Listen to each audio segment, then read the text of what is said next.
Quando o impeachment de Alexandre de Moraes acontecer, e é muito provável que aconteça, apesar de não haver data marcada, ele poderá ser o primeiro-ministro do Supremo Tribunal Federal a sofrer esse processo. Mas antes de focar exclusivamente em Moraes, eu quero convidar você a refletir sobre o seguinte: ele é o único a merecer impeachment ou temos uma corte inteira que, pelas ações já praticadas, também deveria estar na mira do Congresso Nacional? Alexandre de Moraes se consolidou como o carrasco da vez. Ele tem um perfil de perseguidor, age de forma implacável e recua muito pouco. De 10 passos que ele deu, talvez tenha dado meio passo para trás. E mesmo sob pressão nacional e internacional, ele segue com confiança. Por quê? Porque ele não age sozinho. Moraes tem o respaldo do Supremo Tribunal Federal. Cada decisão de Moraes, por mais autoritária que seja, é referendada pelo colegiado. Ou seja, cada vez que o plenário endossa as ações de Moraes, ele está, na prática, institucionalizando o abuso de poder. Isso é corporativismo puro. A questão não é apenas Alexandre de Moraes. A questão é um Supremo Tribunal Federal que age em bloco, blindando ações abusivas e mantendo um ciclo de poder. A Constituição Federal, em seu artigo 102, estabelece que o Supremo Tribunal Federal é o guardião da Constituição. Mas o que acontece quando o guardião se transforma no infrator? Quando ministros passam a legislar, investigar e punir sem respaldo constitucional, eles estão, na prática, usurpando funções do legislativo e do executivo. E isso, meus amigos, é motivo para impeachment. Agora, vamos falar sobre o controle do Congresso Nacional pelo Supremo Tribunal Federal. Você acha que é qualquer um que senta na presidência da Câmara ou do Senado? Não é. Existe um esquema montado, e a estratégia é clara: manter aliados estratégicos em posições-chave para garantir que nenhum pedido de impeachment contra ministros prospere. Por que Davi Alcolumbre está na presidência da Comissão de Constituição e Justiça do Senado? Ele tem um histórico de corrupção e transações suspeitas. Mas ele está ali, protegido e blindado. Por quê? Porque ele é um ativo do Supremo Tribunal Federal. O mesmo vale para Arthur Lira na Câmara dos Deputados. Lira tem um passado nebuloso, mas está sentado na presidência da casa, manobrando para garantir que nenhum processo contra ministros avance. É um jogo estratégico. E quem controla esse jogo? O Supremo Tribunal Federal. Esse é o motivo pelo qual você não vai ver um nome independente, como um Cleitinho ou um Marcel Van Hatten presidindo a Câmara ou o Senado. Eles não têm rabo preso, não são facilmente controláveis. E o Supremo Tribunal Federal sabe disso. Eles mantêm acorrentados aqueles que têm um passado sujo.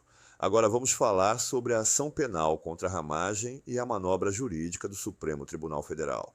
Quando o Supremo Tribunal Federal instaurou a ação penal contra Alexandre Ramagem, ele usou o nome do deputado como âncora para manter réus sem foro privilegiado sob sua jurisdição. Em outras palavras, Moraes fez uma manobra jurídica para justificar a centralização de todos os réus no mesmo processo, algo que é inconstitucional. Por que é inconstitucional?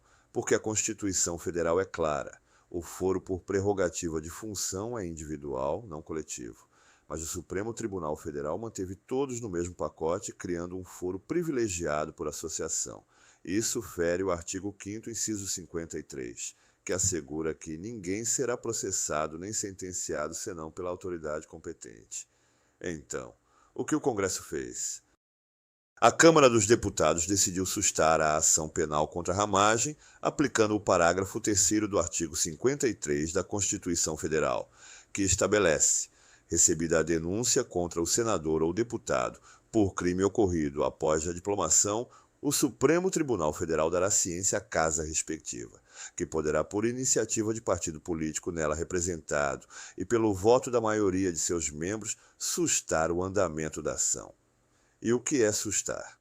Sustar é suspender a ação penal por completo, não partes dela. O texto constitucional não faz distinção entre crimes cometidos antes ou depois da diplomação. Ele fala de ação penal, no singular.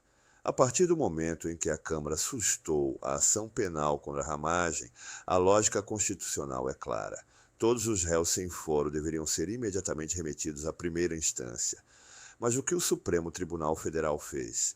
Ele declarou a medida inconstitucional, argumentando que a sustação só se aplica aos crimes cometidos após a diplomação. Mas onde está isso na Constituição? A Constituição não menciona essa segmentação.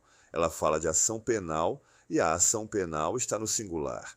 A interpretação do Supremo Tribunal Federal não encontra respaldo no texto constitucional. Agora vamos falar sobre a agenda política do Supremo Tribunal Federal. Você acha que o Supremo Tribunal Federal está apenas julgando ações penais? Não, ele está legislando. E isso é grave. Quer exemplos? O Supremo Tribunal Federal está pautando a legalização do aborto, a descriminalização das drogas, a aplicação da linguagem neutra. Mas a Constituição não dá ao Supremo Tribunal Federal o poder de legislar. Isso é atribuição do Congresso Nacional, conforme o artigo 44. Mas o que o Supremo Tribunal Federal está fazendo é exatamente isso. Ele legisla. E a desculpa? A Agenda 2030. Eles usam essa agenda para justificar pautas que não foram debatidas e aprovadas no Congresso. Isso é usurpação de função e, portanto, motivo para impeachment. O sistema está em colapso. O Supremo Tribunal Federal transformou o Congresso em um fantoche e os ministros em legisladores. O impeachment de Alexandre de Moraes pode ser o primeiro passo, mas ele não será o último, porque a questão não é só o Moraes. A questão é um Supremo Tribunal Federal que centraliza o poder, desvirtua a Constituição, manipula processos penais e mantém parlamentares acorrentados para garantir que ninguém toque nos seus ministros. Agora eu quero saber a sua opinião. Você acha que o Congresso terá coragem de enfrentar o Supremo Tribunal Federal? Acha que só Moraes deve ser impeachmentado ou outros ministros também deveriam estar na lista? Deixe seu comentário. E se você assistiu até aqui, compartilhe este vídeo. Quanto mais gente souber o que realmente está acontecendo, mais pressão podemos fazer para que o Brasil retome o caminho da verdadeira democracia.